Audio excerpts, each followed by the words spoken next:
The WNBA is taking over the sports world, and love it or hate it, you can't help but watch. As everyone from your grandmother to your drunk uncle is tuning in to watch these women hoop. For the first time in, well, ever, the WNBA is starting to turn a huge profit. And while this might be a multi-million dollar industry, the women bringing in all the cash don't see more than a dime of it. And it becomes even more egregious when you compare the women's salaries side by side with that of the men's, their male counterparts. I mean, women have been getting paid far less than men since the beginning of time. And it continues to be a common occurrence in the sports world, especially. And in order to explain why WNBA players get paid less than NBA players, I will be focusing on three main points. First off, the WNBA as a league just generates far less money. Secondly, the women players do not get paid a fair percentage of the revenue.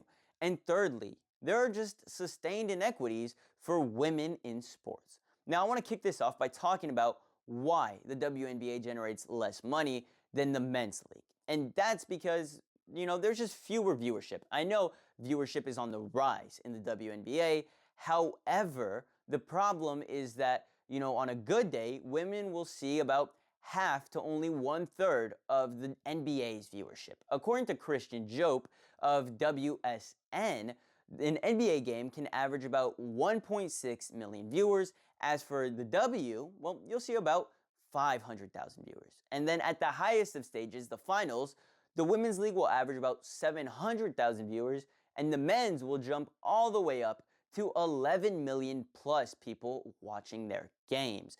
And where there are more viewers, there's going to be more advertisers and big companies. They're going to want to pay to put their product in front of an NBA game rather than a WNBA game, okay? And nowhere is this more prevalent than in the rookies' contracts for both of the leagues. You see, my first graphic here explains it perfectly.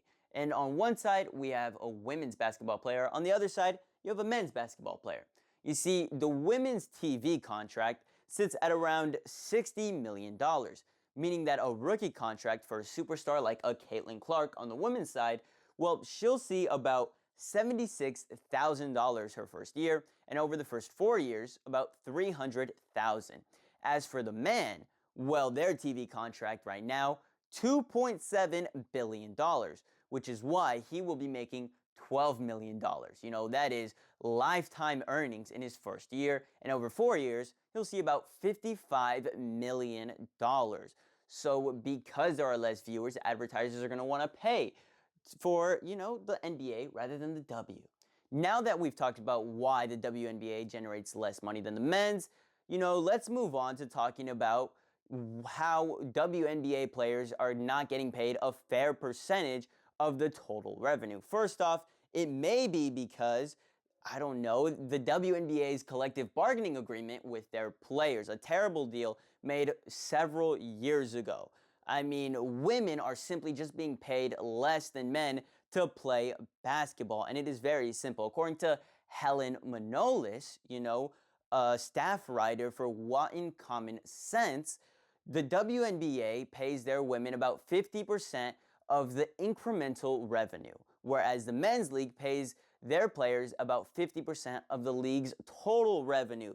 Yes, you heard me right. Women only get paid from incremental revenue, men get paid from the total revenue.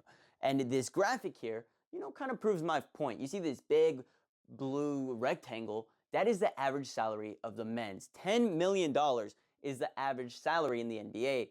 And this blue little sliver here, yes, that is the women's salary, sitting at about $100,000. In comparison, it is essentially nothing that the women are making. Now that we've talked about, the women not getting paid a fair percentage, let's move on to the sustained inequities for women in sports.